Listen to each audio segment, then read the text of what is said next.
suspicious about her not wanting to be recorded? Nah. You don't think that's private? She's just private, dude. You think that's it? Yeah. Why would it not be suspicious that this lady named Kenya Williams refused to actually not only be recorded upon questioning of her legitimacy of who she was as the child of Creadel Jones, but not only refusing to be recorded about this, also refusing to even provide a DNA test with Angie Yarborough, who appeared on Paternity Court TV show. And when I asked Angie about this lady named Kenya Williams, who she claims is her sister, although they look nothing alike whatsoever, she says, oh, she doesn't want to come here because she has emotional problems and her nerves couldn't handle the show. So every time this lady winds up becoming under question about who she is in relation to my dad, Creadel Jones from the Chi-Lites, there's an excuse about her being too nervous or too quiet. I think that's very peculiar when this lady deliberately went and filed a probate on our family's estate. The minute my mother died, she definitely wasn't too shy to add herself into a probate against our estate without showing DNA testing or proof whatsoever. I mean, because I've been talking to her off and on for a few years, and I get that about her. She ain't with a lot of attention. And that's why she didn't want to go to that show. Because, like I told you, we both was invited. And me and her had a conversation, and we both declined. Between each other, we used to talk to each other like, I don't think I'm going. She's like, I don't either. I'm not going either. So. And you thought it was going to be resulting in confrontation of some sort, and that's kind of what led. Yeah, I was like, nah, dude, I ain't with all that. And then I'm going by the shows that I saw, not knowing how that one would turn out, but just from how I seen the layout of the show. I'm like, oh man, it's like Jerry Springer, dude. I ain't going there. But then why would Irvin Jones go to the second show, but not the first show? If he thought it was going to be a confrontation, what would make him think it wouldn't be a confrontation in the second episode just as much as it was in the first? Well, what led you to go to the second appearance with Triplet? I think Angie probably asked you to do that. Nah, I knew something about that one. Because like I was telling you, when Marshall asked me was my mother named Barbara, right? And I'm like, my mama Ruby. So that's what made me go to that one, because I was thinking, well, maybe this dude is Barbara's son. Maybe this the dude that Marshall thought I was. So that's why I went there and told that story and found out it was. But judging by the looks, man, I really don't think this guy is our brother whatsoever, man. I don't think he's the son of Creadel Jones from the Chi-Lites, our father, man. I kind of think that he's maybe a distant cousin, because our father was known for giving people $100 bills. I mean, people would come up to ask, for money and autographs all the time. When I was with, when our father was with me and my mother and two sisters, that was a common thing. So our dad giving him $100 and just, patting him on the head like, oh, here you go, kid. That doesn't necessarily equate to me that he's a son. And also our father didn't address him as a son. I'm pretty sure our father addressed you as his son, and I know he addressed me and my sisters as his children and me as his son. Am I right to say that? I don't know what he did with me. It's like I told you, I ain't seen him since I was 3, so I don't know. What? Look, I don't even know what he sound like saying my name. You get that? I don't even know what he sound like saying my name. That's peculiar that he says he doesn't know what my father, Creadel Jones, sounds like saying his name, but yet he appeared on the Unsung television show in the documentary of the Chi-Lites and my father, Creadel Jones, and gave off the impression as if him and his mother was still married to our father up until the day he died in 1994, and then further gave the impression as if he was very, very, very close to my father, and had some form of relationship there, in which he now, as you hear out of your own two ears, he asserts that he never even had more than a sentence to say to my father, and didn't even know what his voice sounds like out of his own mouth. So this is why come the Unsung television show took that off. I know what you sound like saying my name. Yeah. But I don't know what my own dad sound like saying my name. So I don't know about him. Despite the fact that my father, Creadel Jones, was still married to my mother up until the day he died in 1994, he was still married to my mother, who married him in 1978 and had me and my two sisters by him. And all three of us are his children. I don't know. Biologic and blood and marriage. Well, it was to my opinion that, and from what my knowledge is about our father, I really do think, man, a lot of this happened because of the trust fund theft. After our father went and did a tour with the Shielites World Tour with the Shielites around 1980, and the Jackson 5 that came to pick up, our father from our house in St. Louis, and they accumulated, I believe, $30 million in 1980 from that tour. And Marshall Thompson, and Marshall doesn't like to talk about the drug addiction that he had and all this, but he was dealing with, or I would say several people from the Shielites had these types of problems, and I'm not sure if it was greed, but I also kind of believe that it was because of the record company being investigated by the FBI too, and that for royalty theft and orders abuse to the Shielites and to Jackie Wilson. So I kind of think that played a strong role into Marshall Thompson and our father Creadel and Brunswick deciding to establish trust fund accounts for us. And I think it was a way that the IRS and the FBI wouldn't be able to necessarily interfere with the money that was earned from the concert in 1980 with the Shielites and Jackson 5. And so I was there when Marshall Thompson told my mother and father that the attorney for the Brunswick Records had advised the Shielites to open up trust funds in order to protect their assets from the IRS. And so I'm not sure what led Marshall Thompson to decide to, steal the trust fund accounts that our father opened for us. I'm not sure what led to him deciding to tell my Aunt Regina to forge the signatures on the trust fund accounts, which was worth $3.5 million altogether. My trust fund was originally $300,000. My sister's worth $250,000 each, and we all had trust funds, including you and your brother Michael and Dwayne, and then Andrea had a $40,000 trust fund. And I don't know what led Marshall Thompson to want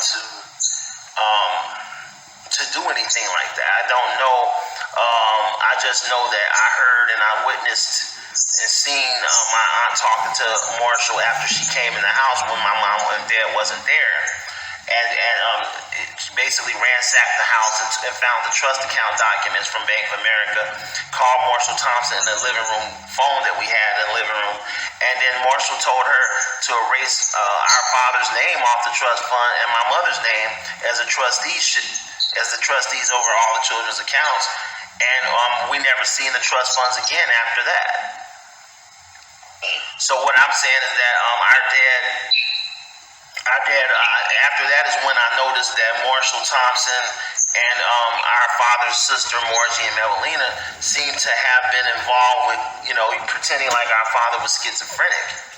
And because the reason why I say that is because I've seen my Aunt Regina put LSD and PCP inside my father's drinks, and later on, put inside our father's drinks, and later on, I seen her contact the ambulance and say that he was going into a schizophrenic episode. That's what I seen happen. And I did witness her take a clear bag, like an oil oil bottle, almost like an incense oil bottle that you use as like a cologne incense bottle, but it was filled with clear liquid that appeared to be LSD and PCP. And later on, when our father went to I believe it was the hospital. I'm thinking it was Barnes and Jewish Hospital in St. Louis. And they did a blood analysis on our father at that time and found out he was like 10 times the limit of PCP and LSD in his blood. And so the doctor asked my mother, how did he get all this LSD and PCP inside his blood? And she said she didn't know. But this, come to find out, it was the LSD and PCP intoxication given by my aunt Regina Cubie that made him appear to be schizophrenic.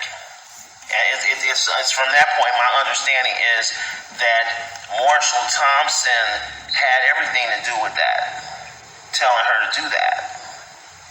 And so I'm not sure exactly, come to find out, and then let's say around 1990, after our father died in 94, homeless, which I think our father was basically trying to flee and get away from Marshall.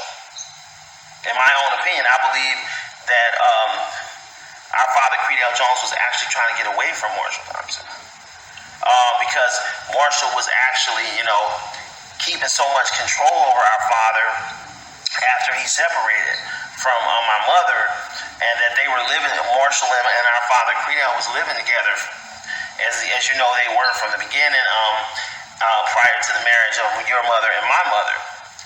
And so it was a situation where I kind of felt like, based off of seeing the numerous times that I would say, I guess you say police and ambulances were called on our father by Regina, my aunt, and several other people in his family, like Margie and Evelina, his sisters. And they would say that, Creadel's going into a schizophrenic episode. They would consistently say this. I never knew my father to ever have any schizophrenic problems. And I even later on around, say a few years back, I asked Marshall Thompson when talking to Gus Redman, did he know of my father ever having schizophrenia? Marshall said, no, I don't know anything about it. He never had any schizophrenia for as he knew. It was just a drug problem that he has. That's what he told me. And that opens the door up to another reason. Like, why would you, if our dad had schizophrenia, why wouldn't you just say he had schizophrenia? Right. But no, he said no, he never had schizophrenia. And the unsung television show that you were on, Irvin, kind of seems, that, remember, they asked Marshall, what was going on with Creadel Jones, remember? Yeah. And Marshall came back and said, remember, this is exactly his words, you can play it back. He said, someone that we knew that worked with the Shylights group, our group, the Shylights, had given our Creadel Jones the wrong drugs. They had hooked him on drugs, and the problem was that he winded up becoming hooked on these whatever narcotics that he claims that they gave him. But if he was really schizophrenic, why didn't Marshall just say he had schizophrenia on the Unsung series? I don't know. No, that's a problem. Isn't that kind of suspicious? See, so I mean, he told me the same thing, because I told him before I talked to him, some years back, and I told him about the schizophrenia, and he said the same thing. He think it was the drugs. He don't think there was no schizophrenia. Exactly, I'm telling you. But don't you find it kind of bizarre? Why would he say he thinks it's the drugs, as if he got inside knowledge of this? Well, he got closer knowledge than we do. Right, so but he's confirming kind of like what I said, that it wasn't any schizophrenia from the beginning. It was drugs, it was LSD and PCP that was given to our father deliberately by his sisters, Margie and Evelina, and my aunt Regina, who slipped LSD and PCP in our father's drinks and in his food. Every time they would come over the house to do any type of visits with our father and our family, or any types of recordings that they would do. They would sometimes rehearse. Our father Creadel, and the Shylights would a lot of times rehearse downstairs in the basement, because we had like a little recording studio area down in the basement. So what happened is they would be invited over there to these recordings, to these rehearsals that they would do downstairs. And so during all these rehearsals that I witnessed every time my Aunt Regina was there, or Marjorie or Bevelina, I would see them pull out this little glass bottle, and the liquid inside was most of the time like clear, like water almost. And I later found out that LSD and PCP and LSD is very clear. It looks like water. So, and then I remember the doctor telling my mother that our father had 10 times the toxication of human limit, 10 times past the human limit, 10 times past the human capacity to be able to have LSD and PCP inside his system. And they couldn't understand why our father had so much LSD and PCP in his body. And so all my mother said was, well, I don't know. But I kind of believe that his sisters, Margie and Melina, and Marshall knew that, and because they were the ones that were putting in it. And then, come to find out, the trust funds that he put up with $3.5 million in 1980, they wound up being, unaccounted for, stolen, vanished. After my Aunt Regina came in the house and took those trust funds out, we never seen them again, and you never knew anything about them. What?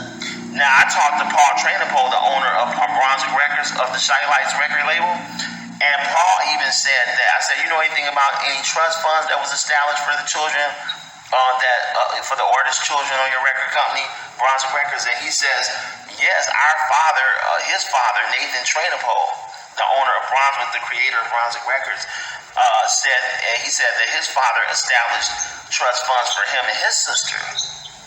And I said, really? I said, how much was those trust funds, if you don't mind me asking?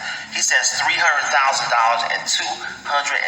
Now, I think that's very suspicious that the very same amount of money that our father put up for us happened to be the very same money that was put up for him and his sisters. So I was like, I said, that what if your dad put up that kind of money for your family, why wouldn't the attorney also set up trust funds for all the other children from the Shy Lights and Jackie Wilson's family and whatnot? And he says, I don't know.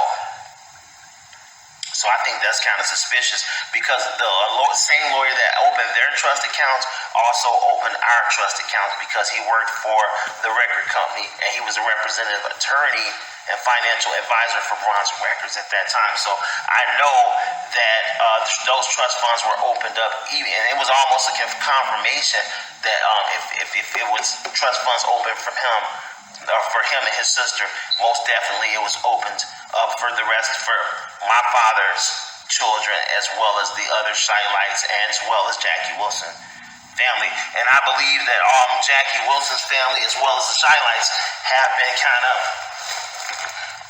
being lied to about all the money that was put up for their families. I mean, I don't really think that the record company, nor J. Ross from the Chicago law firm of J. Ross Associates in Chicago, I don't think they ever took time to even be honest enough to tell their own clients, families, that these are multi-million-dollar trust funds that have been established since 1980 for you.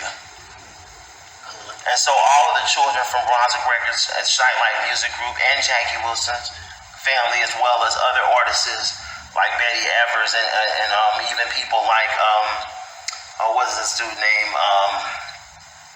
I think it's Louis Armstrong, Duke Ellington, and other and other legendary entertainers that sung on that record company, including I think it's Buddy Holly as well.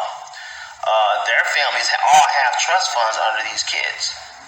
And so by Brunswick Records being a Mafia ran record label, and they never are honest. And when you type in the Shy Lights network, or what is the Shy Lights net worth?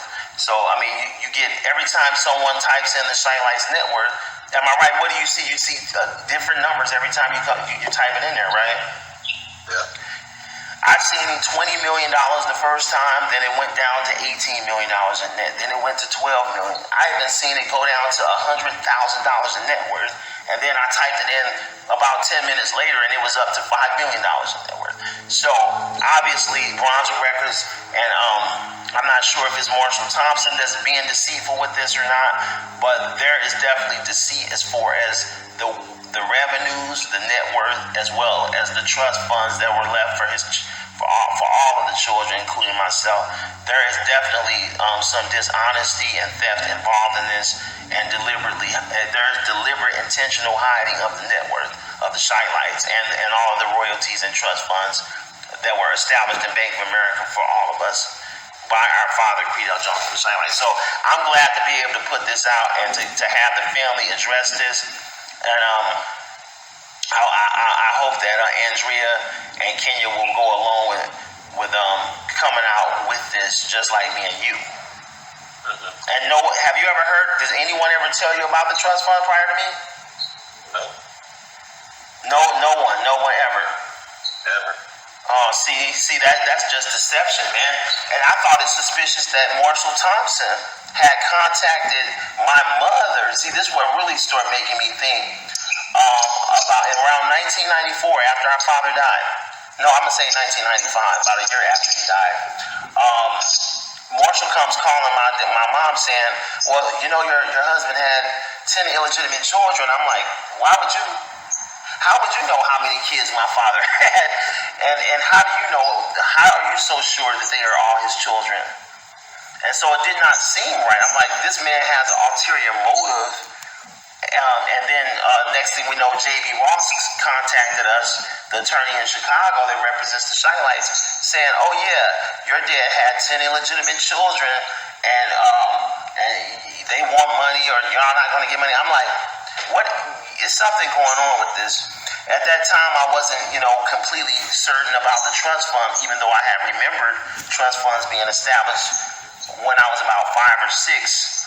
But I was always told by my mom that those trust funds had, been long gone since, and that Regina had already took the money, and Marshall had already divided the money up with Morgie and Melvina.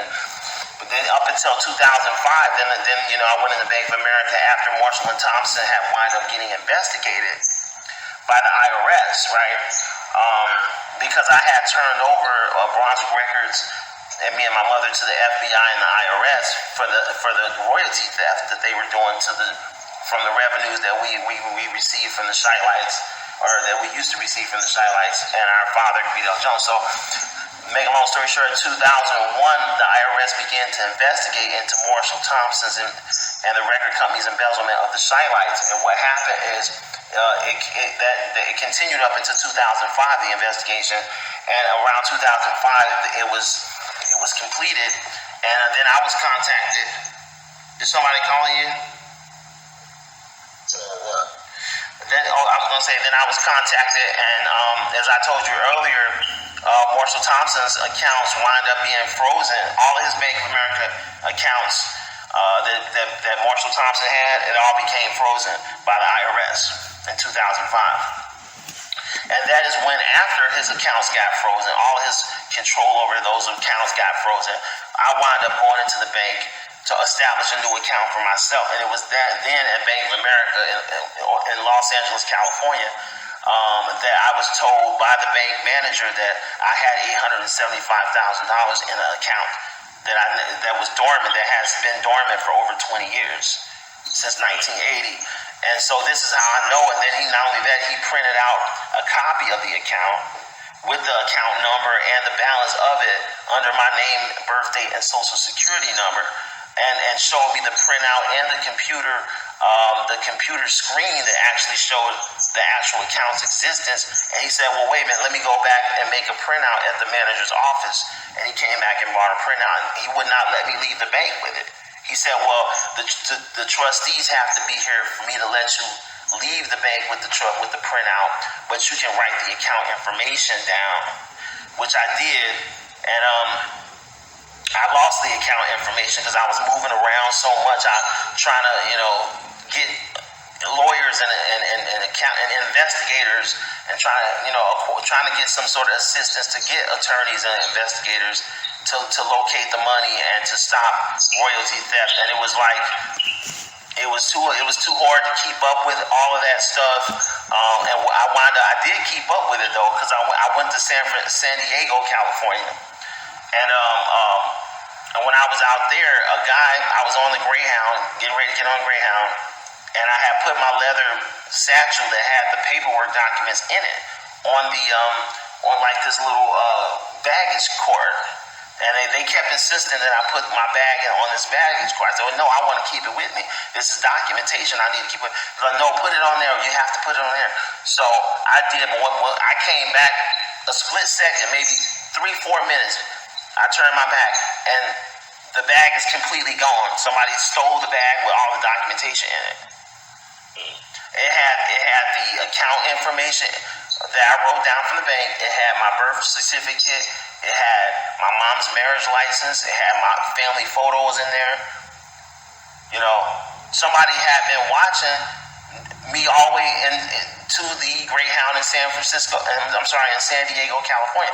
They had followed me all the way there and had waited till I put my bag on the court carriage for them, and then they picked up the bags and waited till I moved away from the court, the luggage case, so that they can snatch it and run and take everything I put in there. So, you know, in my opinion, there's definitely, definitely deliberate efforts to hide all that information, man. They don't want us to know about our trust account. And then the marshals, you know, for him to stand up and lie to me in front of Gus Redmond, the producer of the Shy Lights, I just don't know what to say, because he swore up and down he never knew anything about the trust funds. And when we talk to Andrea, she's going to confirm that those trust funds existed. Did you ask her? No, I haven't talked to her. Wait till you ask her. Wait till we talk to her. You're going to be shocked when she say, yeah, these trust accounts existed. And, at that time, around 1980, it was about $40,000 that our father put up for her. And I even remember seeing numbers along the lines for you and your brothers around 200,000 each or something was put up. 250,000 each, I believe. So that money, I mean, you can understand that over 25, 30 years of accumulated interest, the original amount that I had was $300,000. And that had accumulated to $875,000. So it had accumulated to over $575,000 of interest. And if you were to do interest, you were to multiply the common area interest rate of 7.9 interest times like 25 years, it would come up with exactly $875,000. So you say 7.8 or 7.9 interest rate on $300,000 for over 20 some odd years, it would come up to exactly $875,000. So that's how I know for a fact that this actually was in the bank. And I don't know what he did. I called Marshall Thompson later, and he says, "Oh, I know that you turned me over to the IRS."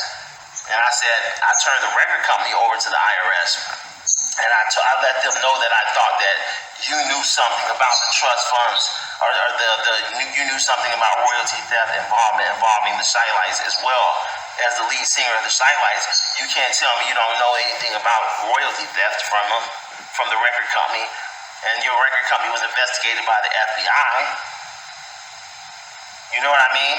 So he completely said, "Oh, I don't know anything about it, but I know you turned me over to the IRS." I'm like, I had to do what I had to do if your company was defrauding me and my mother and our family out of our royalties and revenues from our own father, who you let die homeless and destituted. So, and you notice Marshall did not mention how our father died on Unsung Series. I don't know if he knew. But you know what? I could say this though. That show, just like all of them, they edited so much that we don't know what all really been said. Because even my segment, I said a lot more than what they showed. But just for time purposes, they gotta edit everything and every person. So we really don't know what all was said. We just know what was presented to us in that show. True. Even with y'all show, they edited so much. We didn't hear everything y'all said in that courtroom. Yes, sir. So But what we do know is that Marshall Thompson has had numerous times, not only on the Unsung television show program that featured the Shy-Lights and my father, Creadel Jones, and their story from the Shy-Lights, but he had many opportunities during other interviews following that show and even prior to the show to discuss the way that my father, Creadel Jones, died, in which he died reportedly being homeless and in destitution, sleeping on the side on benches that were located in Glendale, California, that was right in front of the mayor's office. So I think it's suspicious that my father selected these particular benches that were sitting out in front of the mayor's office of Glendale, California, and reportedly had over 9 shopping carts surrounding his whole entire body, as if he was in terror or possibly even being gang stalked by either Marshall or someone in his family, more likely Marshall Thompson, Margie Jones, his sisters, or someone in his family. Possibly Justin Riviera, the actual son of Margie Jones, who had been suspected of being involved in gang stalking when it comes to the trust funds investigation that I and others did, and any type of inquiries that were made from the family toward our father, Creadel Jones. Suddenly we would be under harassment following the inquiries that we put in about our debt. So I think it's strange that Marshall Thompson not only did not mention anything about my father's death on the Unsung television show, but he definitely did not make it clear to any media interviews or media reporters or public magazine or television reporters or news outlets about how the condition of how my father died and the poverty that our father was left in, and exploitation from the lack of getting his own royalties by Brunswick Records, and which was controlled by the mob and crooked owner Nathan Trainapo and his son Paul and Maria Trainapo.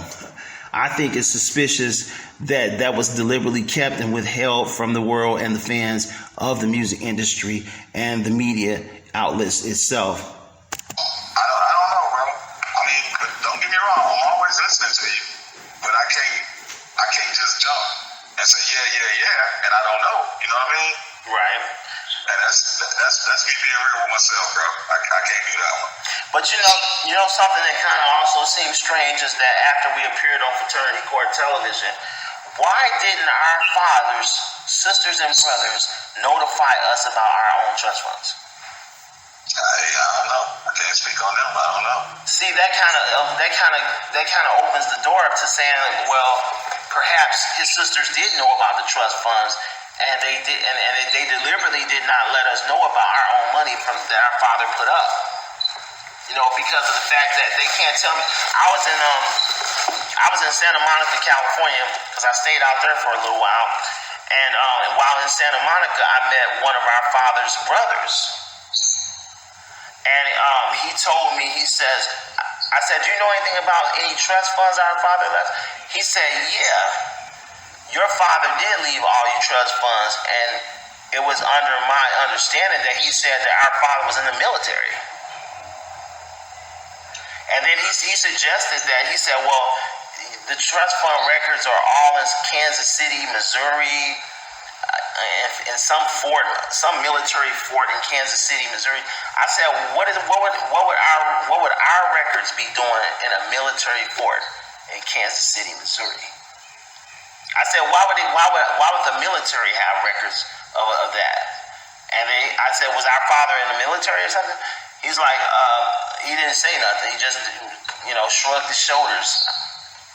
So I don't know what's going on, man. Yeah. And then my sister works in the military. She's your half sister, my full blood sister named Darren Cubie. She works as a Veterans Affairs officer for the Veterans Affairs. So funny enough, my sister bought Oh, how big was this house? A 9-bedroom mansion in Atlanta. You know, and I found that to be strange. I said, well, how did you get a 9-bedroom mansion in Atlanta? So I asked her daughter, I said, oh, did your mother get her trust fund out from our father from China? Like, do you know, my sister told me, she says, she emailed me on my phone and said, she texted me and emailed me, and she said, if I ever asked her daughter anything like that again, she would decapitate me and kill me. Yes, sir. She said she would kill me and decapitate me. And I also found it strange after further investigation with my sister Tamiko Cubie that this house that was over a 9-bedroom mansion in Atlanta had been purchased during the same time Marshall Thompson had gotten his accounts frozen and had acquired an attorney to unfreeze his accounts and regain access to the control of the money that was left, which was over $3.5 million in around 1980, which had accumulated into multi-millions of dollars, which was left in the Bank of America. And that apparently upon my request from Tamiko's daughter to ask her about the trust funds that was left, my life happened to be threatened by decapitation by my own sister, Tamiko Cubie. Asking about my trust fund and what happened to it. She said, don't ever ask her daughter that again. That's what she told me.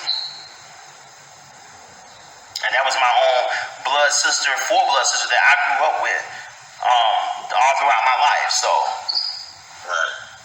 I'm telling you, if that wasn't suspicious, I don't know what is.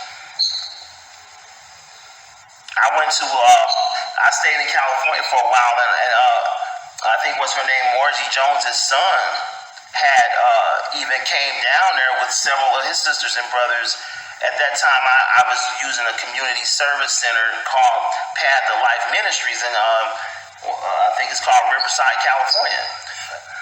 And they had somehow made their way down there, just right down there, man. It was crazy. So I recognized this guy. You know, the guy looked so similar to our father, man.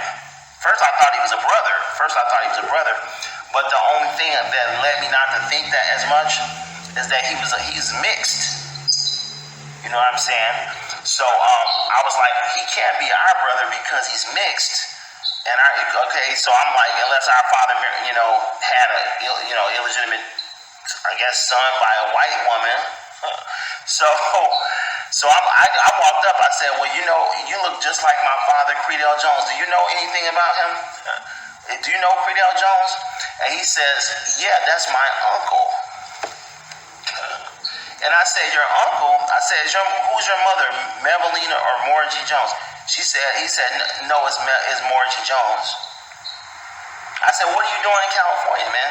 He says, he wouldn't say anything. He just looked at me with a puzzled look. And his sisters and brothers, when I asked him about the trust fund, he said, oh, your sister told me about these trust funds. Your sister Trinell Jones told me about these trust funds. He says, oh, she said don't say nothing about it because she's afraid. She said she was afraid to try to get the money out. I said, why would she say she's afraid to get the money out? He says he don't know why. And so, and then I asked him another question.